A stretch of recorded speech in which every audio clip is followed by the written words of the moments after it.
P.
అసలు అరుణాచలం అనేటటువంటి క్షేత్రం ఒకటి ఉంది.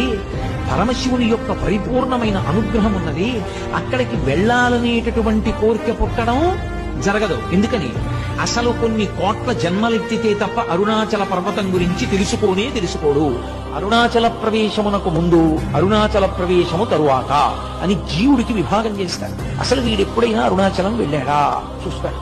అరుణాచలం వెళ్ళాడు, ఆ జీవుడి స్థాయి వేరు. అరుణాచలం వెళ్ళలేదు, ఆ జీవుడి స్థాయి వేరు. అరుణాచల ప్రవేశము అంత తేలికైన విషయం కాదు.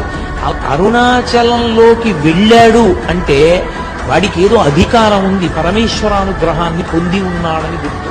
అరుణాచలం వెళ్ళి అడగని వాడిది పాపం తప్ప, అరుణాచలం వెళ్ళినటువంటి వాడికి, అరుణాచలం వెళ్ళి ప్రార్థించిన వాడికి సాధారణంగా కోరిక తీరకపోవడం అన్నది ఉండదు. అంత పరమపావనమైనటువంటి క్షేత్రము ఆ అరుణాచల క్షేత్రం. శివుడి మీద గాని, శక్తి మీద గాని, అంటే శక్తి అంటే అమ్మవారు, శివుడి మీద గాని అమ్మవారి మీద గాని నీకు భక్తి కలిగిందంటే అది ఈ జన్మ పుణ్యం కాదంట. ఈ జన్మలో పూనిక సరిపోదంట వాళ్ళ మీద భక్తి రావడానికి.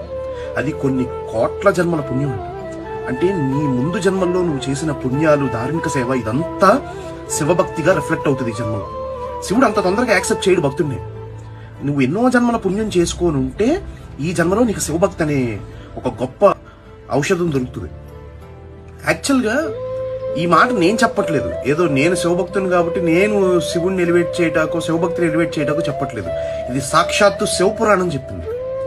నీకు ఈ జన్మ పూనిక సరిపోదు శివుడిని ఆరాధించాలంటే. శివుడి గురించి మాట్లాడుతున్నా, శివుడి గురించి తలుచుకున్న కళ్ళమ్మట నీళ్లు తిరుగుతున్నాయంటే అంత పూనిక, అంత ఇది ఆ భక్తి నీకు ఈ జన్మలో ప్రాప్తించదు. అది పూర్వజన్మల సుకృతం. అరుణాచలంలోకి వెళ్ళడానికి ఒకటే, పరమేశ్వర నాకేం తెలియదు, నాకున్నవన్నీ పాపాలే, నిన్ను నమ్ముకుని వస్తున్నాను, నువ్వే నన్ను అరుణాచల ప్రవేశం చేయించు అని అడిగినటువంటి వారికి అరుణాచల ప్రవేశం చేయిస్తారు తప్ప అహంకృతితో కొంచెం డాంబికంగా బయలుదేరితే